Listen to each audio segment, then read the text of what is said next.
Hello and welcome back to another video. The topic of this video is the invisible architecture of writing. And let's begin. How readers actually experience your words. For example, start by asking audience why do some sentences feel vivid and crisp while other sentences feel flat. Some sentences feel crisp while others feel flat, and even with perfect grammar, although they have a perfect grammatical structure in the sentence or in the paragraph, but some sentences feel flat while others feel vivid. This can introduce the gap between technical correctness and emotional resonance. These are the two concepts that you need to understand: technical correctness and emotional resonance. So you need to understand the core problem. What is the core problem that the writer is trying to express? And she was nervous. In this example, she was nervous. Reader receives a label. Brain stays passive. So you need to ask a question: what does nervous look like in a body? And you have to express yourself in a way that defines what nervousness looks like in a body. So you have to define what you're trying to tell the audience. You can't just write, she was nervous. People won't understand that. They can relate with emotions. You need to express yourself in a way that is understandable for your audience. Audience will understand emotions. In this slide, we'll cover the shift. You'll have to shift them from a previous state to a new state. For example, showing. You need to show that her thumb rubbed the same spot on her pen until the ink bled through.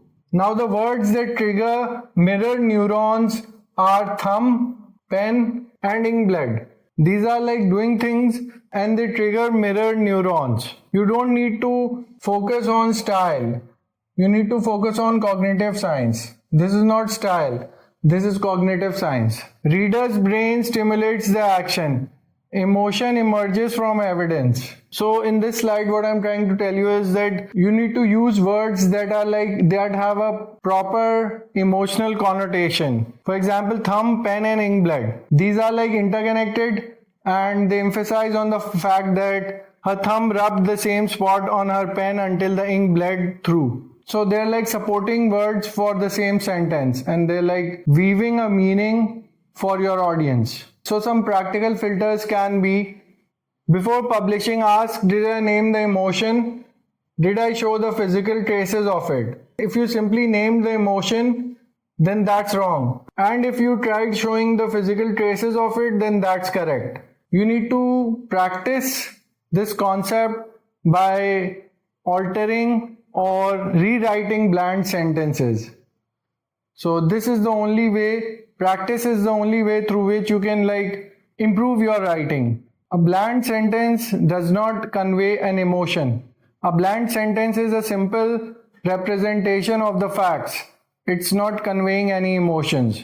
So that is why you need to practice writing on a regular basis or regularly to understand the difference between a bland sentence and an emotionally relevant sentence. So how can you future-proof? AEO is greater than SEO. AEO is simply answer engine optimization. Write for voice or search AI that skips top 10 lists, pulls direct answers from your text, rewards clarity over keyword density. Your showing skill is equal to AEO advantage. So this is a simple slide, simple to understand how AEO works. And this is important. AI answer engines prioritize concrete sensory language, exactly what showing delivers. We previously discussed what showing delivers. So AI answer engines prioritize concrete sensory language, exactly what showing delivers. Writers who master this will dominate feature snippet and voice search. So all of us want to make our articles appear in the featured snippet or voice search. We want our articles to rank on the top. In the age of AI, you need to also take into consideration the AEO, answer engine optimization. Write for voice or search AI that skips top 10 lists.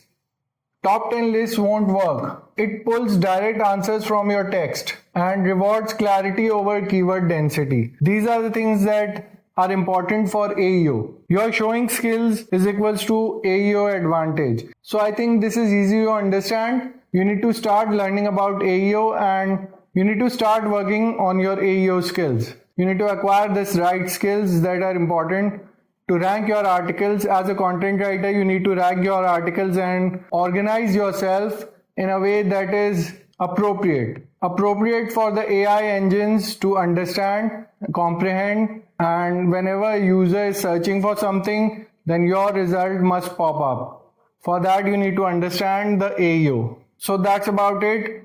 Thank you for watching. I'll see you in the next. Take care and have a nice day.